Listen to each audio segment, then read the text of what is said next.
Hello and welcome to the September live session at Make It Your Lettering Year. Now, usually I don't record these sessions where we're talking about community or portfolio, but there's some really critical things that I want to cover today when it comes to social media and Instagram. And I'm going to be sharing lots of wonderful tips and tricks, very simple. I'm going to make it as simple as possible, but I will also dive deep for those of you who would like to learn more about Instagram. So I'll try to answer as many questions as I can without us going too techie if possible.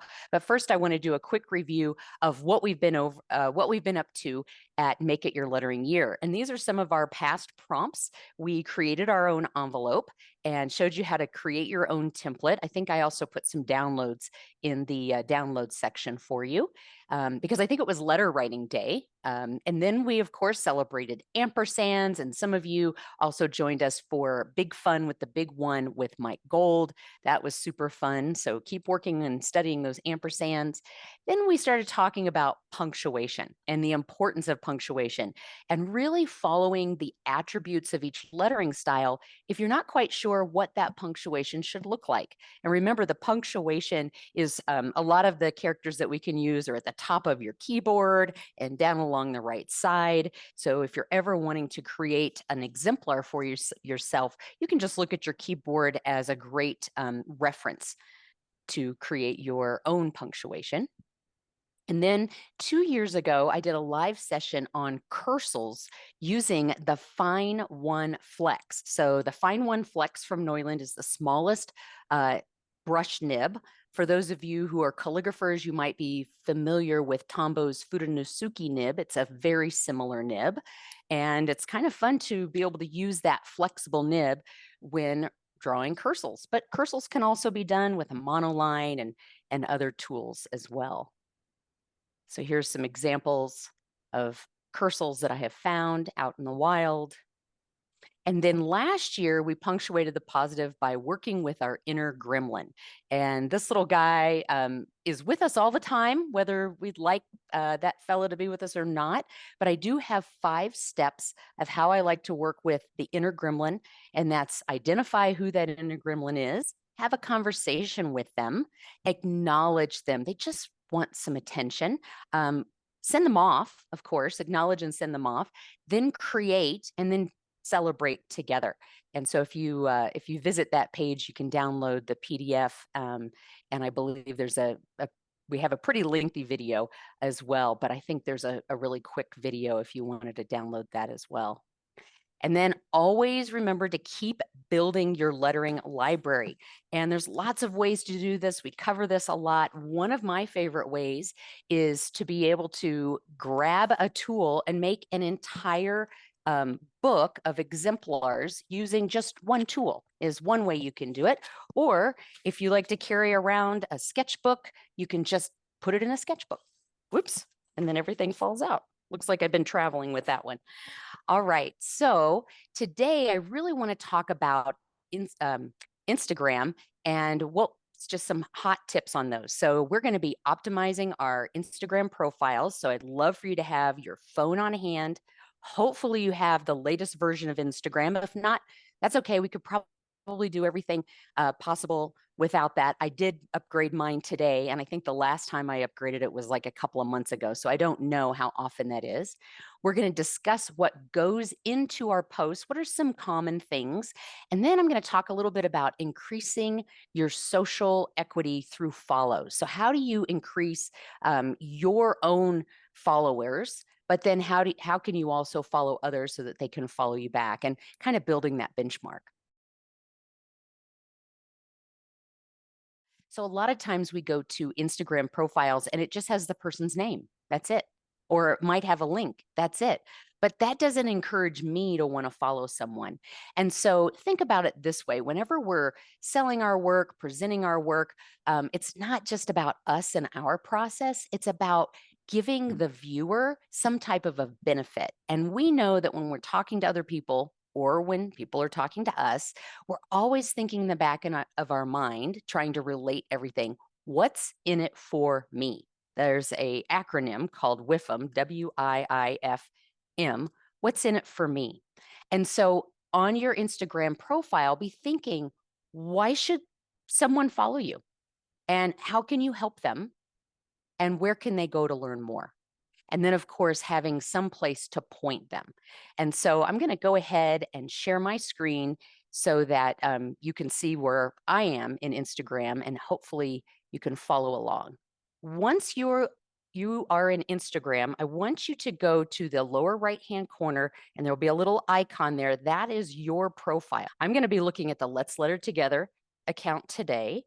And in the lower right-hand corner, you'll see your little logo or your image that is your avatar, essentially your image for your profile. And the difference is if I go to this side where the little house is, that's my feed. That's people that I can look and like. You can double tap by liking. Okay. But in the lower right-hand corner, we're going to start there because this is my profile. And so I have an image. I highly recommend that you have either a very bold logo that people can read and see immediately, or a picture of yourself. Anytime you can humanize the process is great. So you want that. Hopefully you're going to have either at the top, this is where you're going to name your profile. It can be a business name. It can be your name, either one. And then you definitely want to put your name somewhere, and it's going to be, you can have your name or it can be the same here, but I like to put my name so that people who may know me but don't know Let's Letter Together immediately see that it's me. And then to be inclusive, you might want to put in your pronouns, and this is all going to be in our edit when we go to edit profile, but I just want to lay this out for you a little bit. And then there's a place where you can actually type, and I'll show you this next line. It says tutor, teacher, open to collaborating. And I'll get into that in just a minute. And then I have 3 lines that answer exactly what I put in the chat. So it's really, why should they follow me? So I'm asking them, will you join me on this lettering journey? It's like a call to action. And I have lettering journey really big and in all caps because that's the name of my book.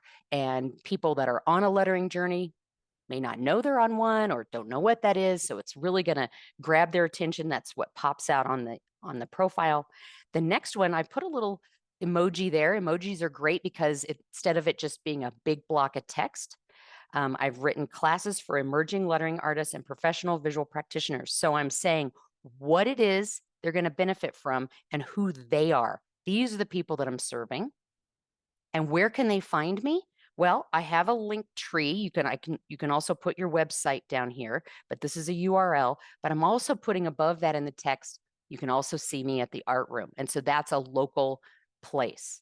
So that's just the rundown. And then, of course, you've got a couple of things. Let's see, we're going to edit the profile here in just a second. And then down here are my, these are highlights from my stories. And then scroll down further. I've got posts. These are my reels. This little icon here is where other people or even myself have been tagged. But going back to this grid, this is your profile where these are all of your posts, okay? And what you'll notice in the upper right-hand corner of these posts are things like a couple of boxes. That shows that this is a carousel, which means there's more than one image. And then some of these, like this has a little reel icon, means that it is a video. So those little icons will tell you a little bit about what's going on in this post. This one has a little calendar. So when this starts up, there's a video here, and at the bottom, I can click that, and people that are watching this can put that event on their calendar.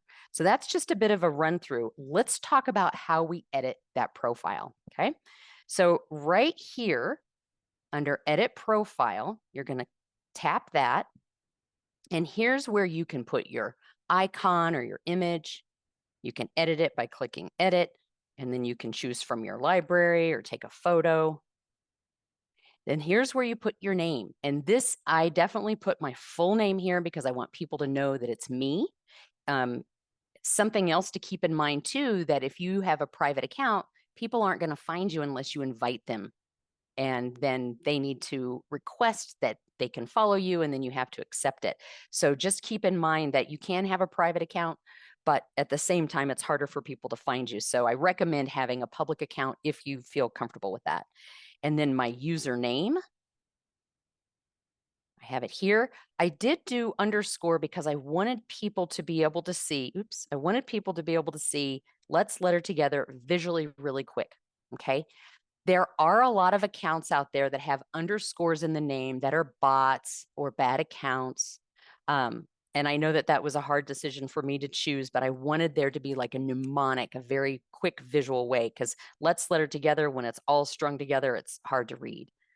I put in my pronouns, and then those 3 questions that I put in the chat, that's under your bio. And so what I did is I tapped the bio. Any of these that you want to change, you just tap it. And here's where you can put that text. Now, if you'll notice down here at the bottom, it says 8. That's how many characters I have left. And so you can type all kinds of things in here, but it is going to limit the number of how many characters you can have. So just keep that in mind as you're typing this. And again, I like to use a little icons to kind of break it up, to get attention.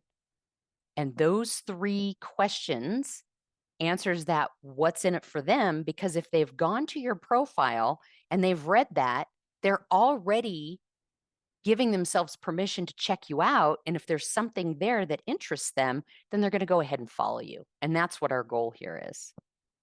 Now, under that, there's links. So you can click that and you can add any external links that you want.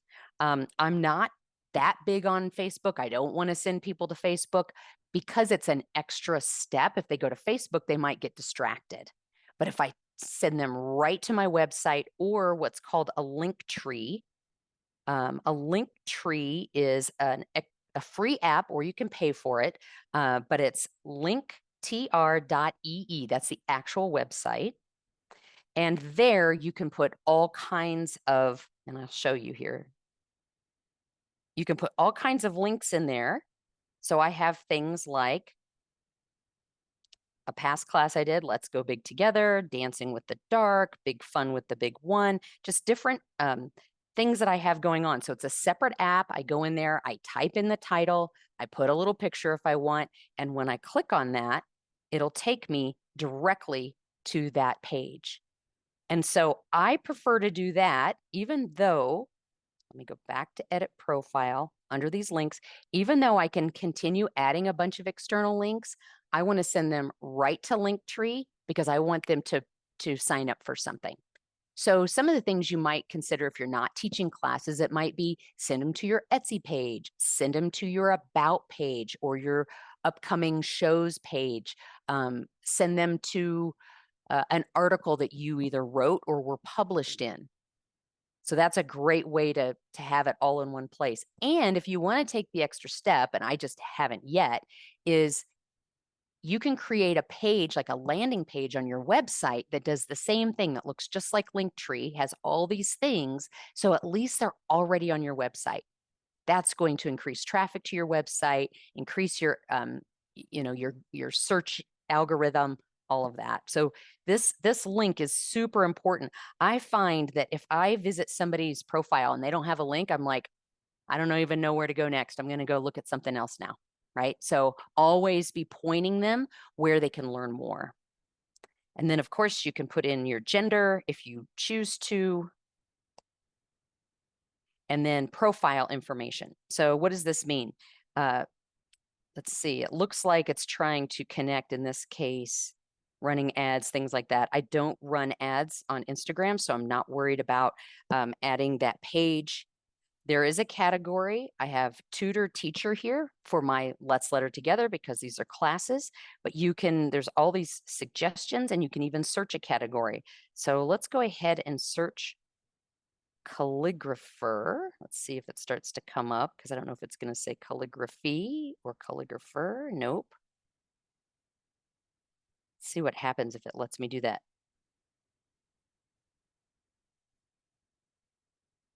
No, it wouldn't let me do that because it wasn't already in there. So you might have to put something like artist, personal, whatever feels right to you. So you can choose that. And that just gives a little bit more information on your profile page about you. Now, this collaboration status is a very important one. Can you check more than one thing? It doesn't look like it. It didn't look like it let me, but let me go back. Great questions. Keep them coming. Let's see, artist. Nope, it's only allowing me to do one thing. So I'm going to go back and change that to tutor teacher. There we go. Yeah, only allows you to do one thing. Great question. And then I just want to make sure it showed up there. Yeah. Good. Is my account set as a professional account? I'm going to check that in just a second because there's professional, creator, and personal. And I don't know about this particular account. I have 5 accounts that I manage. 2 of them for other organizations, and the 3 that I manage, I have one as a professional, one as a creator, and one as a personal because they operate slightly differently. And I don't know that I can answer any real technical questions about those. I think my personal is personal. My lettering journey, I believe, is a creator account, and then my Tech Host Academy is a professional account. And I would say do some research around those because it's constantly changing in terms of the different features. Yeah. Oh, we'll see if we can find that. Okay. So this collaboration status is really key. What I love about being open to collaborating is that if I'm open to collaborating and say one of you posts something online and you put me as a collaborator, if I choose, it'll ask me to review it. If I choose, I can say, yes, I want to be a collaborator. And what will happen is that we both share the likes, the comments, and it both gets posted on our profile page. Now, I don't always accept when someone makes me, wants to collaborate with me, but let me show you an example of a recent post. I posted this, looks like I posted it from my personal account, Corp Graffiti Art. I made Let's Letter Together a collaborator. So I switched to my other account, accepted that. So we each shared all of these likes. This whole post is on both of our feeds. And if there's any comments, and there's a few here, then either account can comment on them and they both get higher up in the algorithm. So it's a great way to share a post with someone else and say, hey, do you want to collaborate? It's probably best if you already ask permission first. So collaborating, I find that's really, really helpful. I love that particular feature. So you can turn that on or off. Oops, looks like that's, oh, I might have switched my, oh, I did it. Okay, I'm going to hit done, just making sure that that's on. Good. Contact options. Now, you may or may not want people to email you. On my personal one, I don't think I have email turned on, but you can put in your email, your phone number. That's not something I would ever add. If you have a WhatsApp business phone and you want to communicate with people via WhatsApp, you can do that as well. So I definitely want people to be able to email me. I'm not too worried about them spamming me from here. So I do have email, but that's it. And then action buttons, things like order food, book now, reserve. This is more for, does your business offer this? And if you do click on this, like if I click reserve, there are different apps and partners that I can work with. And when I go through here, it's like, I don't use any of these apps. So it's not something I would use, but say that you were a restaurant, you could use that and then someone can order right from Instagram. So how easy is that? You didn't even realize you were hungry and needed dinner, and then boom, you got dinner delivered to your door. And then profile display. I have all of this information about me, my name, and what category I'm in, that I have this displayed. I'm going to tell you, here's what we want to include in our posts. We want some kind of visuals. We want photos, videos. More than one would be great. That's called a carousel. And I have 3 videos that I'll share with you: how to make a carousel, how to make a story, and how to make a reel. And I think there's 2 ways that I make reels that I share. So I'll share those videos in a follow-up email. But the photos and videos are key. And then you've got your text or copy. And I say hook because, and I don't mean I'm like hooking people, but a little bit. If you notice my very first sentence, we spent the last week on the Mother Road, Route 66. And then there's three dots, an ellipsis, and more. I want whatever I say to fit in that first line so that people will look at it. This is a great place to put some type of an emoji. So you want to be able to have that very first line is something that's really going to grab their attention if they're reading it. Then they can click more. Now, sometimes I don't put a lot in my posts, but this one, because there were so many images, I wanted to explain what they were. Okay. So I talk a little bit about what I was doing on this road trip, a little bit about my story, and then I go into the images. And I love writing these images. These aren't a true image description. However, you want to make sure that if you want a true image description, and why image description is important is for those people who have they have a hard time seeing, then they may have a screen reader, or you could put the image description right in here and it tells a little bit of the story. I think weathered, hand painted, illuminated sign, is probably enough for an image description, but I could have put more in there, but I also didn't want to run out of room. So Lisa's asking, so if you added the three dots, no, I did not add three dots. That just naturally happened. So I tell myself, I'm going to try to just do, this looks like it's about a line and a half, about a line of text when I'm typing it, when I go to make my post. So I try to keep it as short as possible. I got lucky about where it cut it off. Yeah. And then I added more, but I'm going to go back to my other profile so we can see this, because I want to work from here.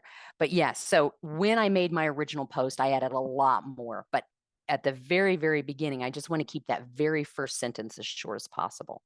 Then I'm answering what's in it for them, right? And then I have a call to action at the bottom. What is a call to action? It's just a question. So let's see. In this one, I didn't actually put a question. Sometimes I do.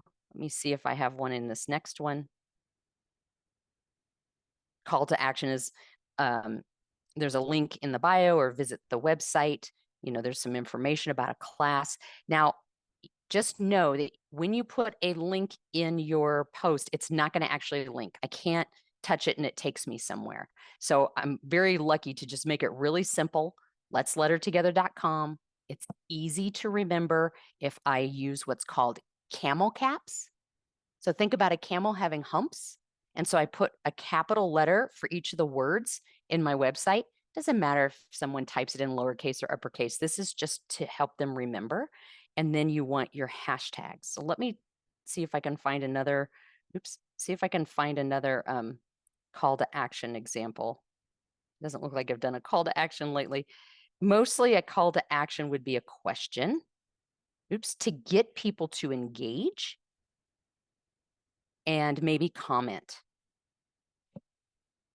Let's see if I have one here. So I started here with a call to action. Where are the paradoxes in your creative process? Yeah, so sometimes I don't always have a call to action, but having a call to action. What lesser known holidays do you like to celebrate? And notice that I kind of break up this text every once in a while by putting an emoji. Oops, keep touching that and it opens up my comments. Putting an emoji or making little images to use as a bullet list of things. Otherwise, it would just be a big thing of text. So I space things out. Now, I have gotten feedback from people saying, oh my gosh, it's TLDR, too long to read. You put way too much content in your post. However, I don't agree, because if people read it, they'll stay there longer. And if they're looking at my post longer, I'll go higher up in the algorithm. So having longer stories actually helps. And I may not get as many likes because someone will scroll down, read it, and then move on to the next thing. But I want people to stick around, and I'm using this as an opportunity to tell my story. Whenever I see a picture, if you just saw this picture, just this picture by itself, you'd be like, what is she trying to say? What's the story she's trying to tell? Right? But if I have a lot of content down here and I'm telling a story, how this picture relates to this picture and this picture relates to this picture, there's a story there. I stayed at this hotel. I took pictures. Here are the pictures that I took. of the hotel. Here's where I was. You know, there's a story there. Not only just if you think about a storyboard, but I've got a lot of content down here that talks about it too. So look at this. I didn't mean for it to cut off here. It just did it. But getting our kicks, we're on Route 66. For those who have watched my ... oh my gosh, that's a built-in cliffhanger there. I didn't even mean to do that, but that was helpful. Like I had no idea. So it looks like what it's doing is it's taking about a line and a half of your text. Okay. So let's dive a little bit down into the visuals. I'm going to keep it on this one and talk about, okay, what kind of pictures should we post? Well, you definitely want to post pictures about your process. So if it shows you doing something, look, I'm painting right here. You might want to show some finished works or reveals, which I don't know. I don't do a lot of reveals in my work. A reveal shows, well, finished work, of course, is just a finished piece. Here's not completely finished, but this is a study from my sketchbook. But a reveal would be a video where I'm actually turning something to show. Or a lot of painters will have painted their canvas and then they'll put a varnish over it and it's like, bam, looks really great, right? It might be that you wrote a letter or a word and then you want to underline it, or maybe you're using, whether it's with a brush or with a folded pen where it's going to chatter and spit. It's kind of fun to be like, you know, here's a reveal or here's an action that gets people's attention. Some other things that you might post are your tools. What are some of the things that you're using? You might just literally have, you're working and you're like, I'm going to take a picture of my setup right now and tell people what's in my picture. People love to see what other gear people are using. You might have a visual or series of visuals or a video that shows how to do something. Now, you don't have to give, you know, a 10-minute lecture or how to. You could literally say something as simple as, when you're writing with a pencil, turn it a quarter turn every couple of words to keep your pencil sharp and so that, you know, the letters are consistent in width. That literally took me like less than 10 seconds to say. And that it would grab somebody's attention. So really quick how-tos on how you did something. And then of course, celebrations. That's sort of a pat on the back or celebrating someone else. People love to feel good about what's going on social media. Now, some people will say, oh my gosh, I get on social media and I feel terrible afterwards. Well, that's because you're comparing, you know, your behind the scenes with somebody's highlight reel, right? But if we celebrate each other, I like to look at social media and say, how can we celebrate the best of each other? And so celebrate something you've done, something you've accomplished. People will celebrate with you or say, you know, I made it this whole way. I even talk about this as I rode in the death trap over lunch. That to me is a celebration. I actually survived riding in this car. It was backfiring all the way to the restaurant and back. Yeah. So the question, Veronique, what's in it for me? What's in it for me? So we're always thinking as people, as someone's talking, what does this have to do with what I'm doing? So be thinking about your viewer, and maybe I should change this to what's in it for them, right? Always be thinking about what's in it for them so they feel like they've benefited from you sharing some information. Yeah, because otherwise they just think you're showing off. Well, they might think you're showing off anyway because people come with that mindset. But if you give them something of value, then they'll stick around and they might look at your next social media. Those hashtags are really important. I have a lot of hashtags here and I use not the same hashtags every single time. Here I've got sign painting, sign writing, because in some countries they use different terms. Lettering, brush lettering, sign painters. I put a lot of those things in here. You can also put, and this is a little @ symbols. These are the people that were a part of my story. So I tagged them here in the content by putting an @ and who they are, but I probably also tagged them here. So down in the lower left-hand corner, and you do this in the post when you're posting, you can tag people. So you have to do that in the post. But each one of these pictures, let's see, there I've got the person that owns that car. Here I've tagged my other account, Let's Letter Together, because I wanted if someone searched me, they would find this, even though it originated from my personal account. And then the paint I was using, the paint I was using in my location. Yeah, what's in it for me? Yep, the WWIFM. Yeah.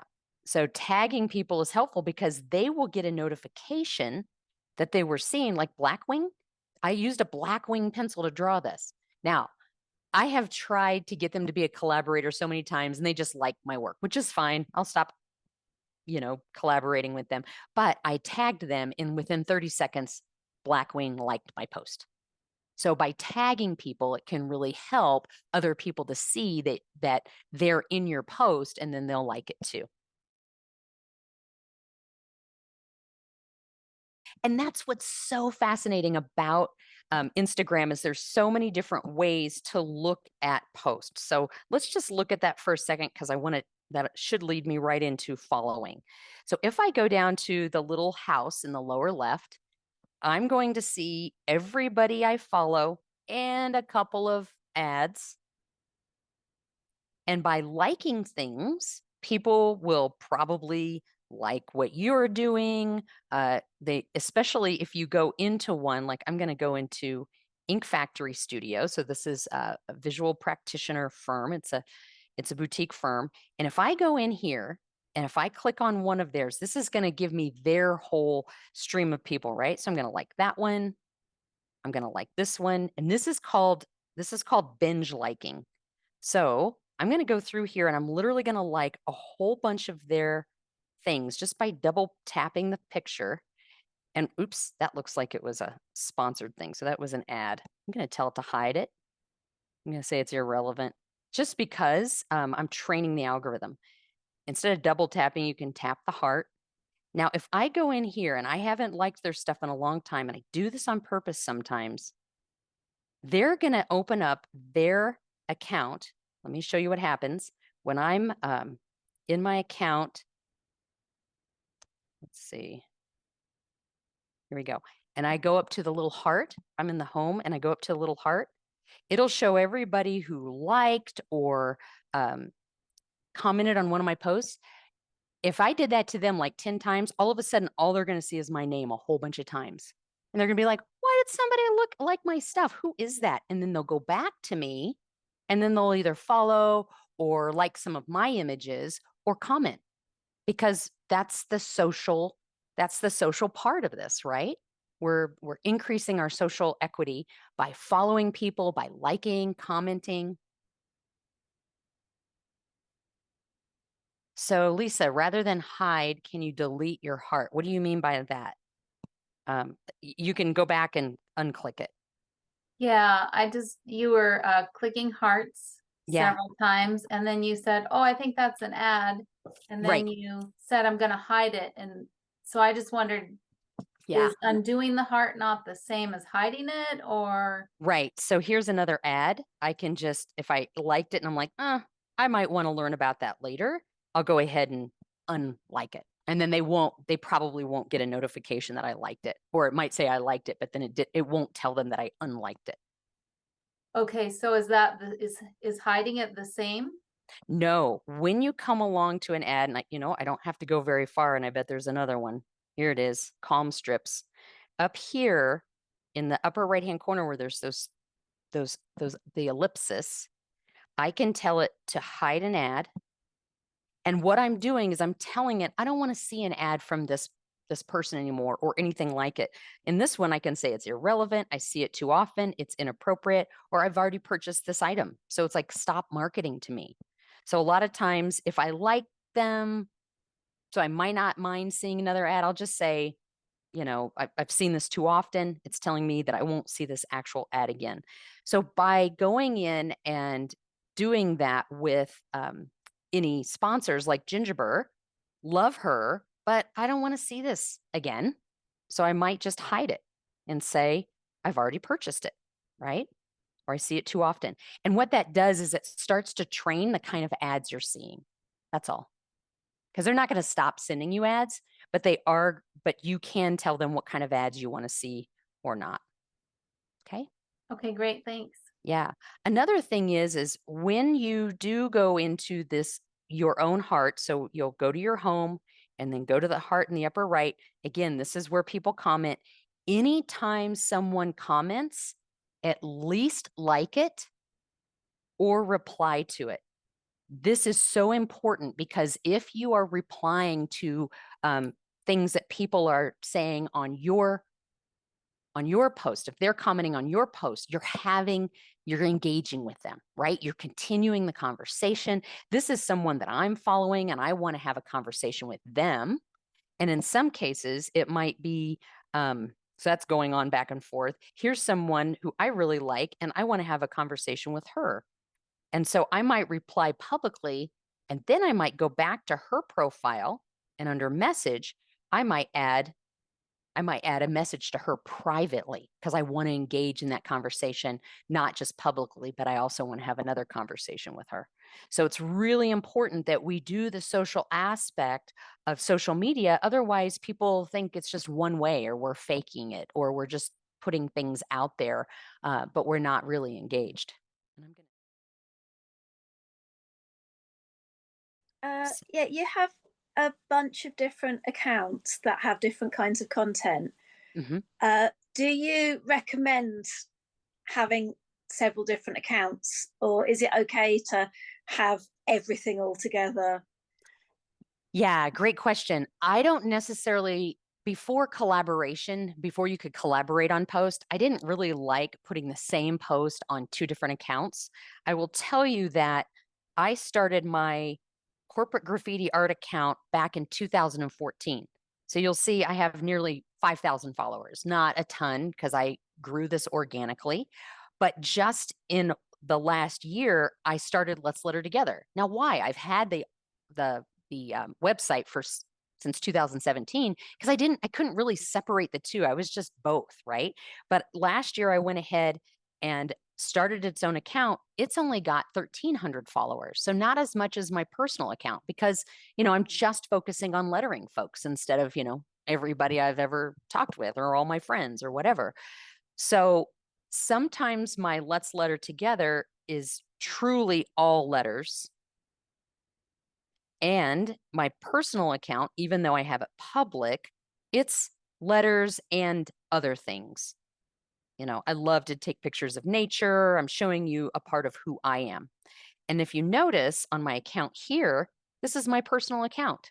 So when people come to it, they realize, oh, wait, there's more. You can get lettering tips and classes at Let's Letter Together. So they can actually touch that and it will take them to my other account.